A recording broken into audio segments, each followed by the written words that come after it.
This is a prepared batch of kombucha. What you see here are, I like to leave, like I said, I like to leave a couple of the cultures in, and then this is the baby, this one here on top. And I'll show you that in more detail in just a minute. Now, if you can brew tea, you can make kombucha. It's just that simple.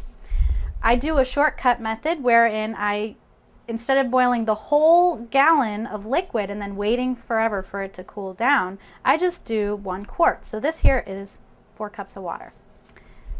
We are going to start that boiling. And before that comes to a boil, I'm going to add 1 cup of sugar, our raw organic turbinado sugar.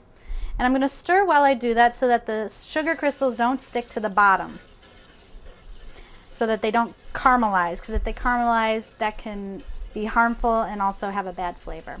So I'm just going to stir this until it all looks dissolved into the water. And once we're done with that, we're going to move over and we're going to take a look at the SCOBY up close. Alrighty, here we go. So now we're going to take our jar. We're going to come over here. I want you to come closer. Again, glass, it's really important that the brewing vessel and all the materials that touch the kombucha are made out of glass. Metal is absolutely a no-no.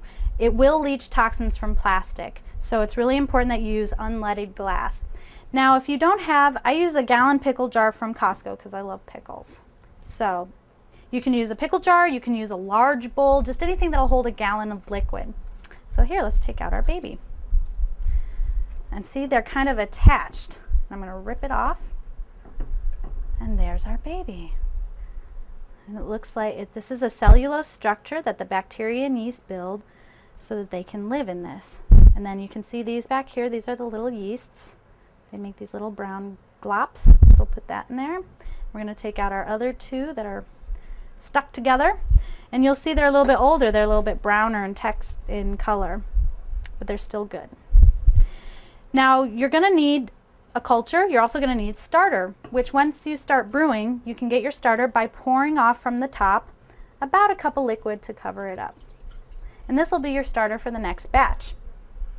I'm going to cover that with a towel so that the fruit flies don't get to it. And now we're going to move into the bottling process.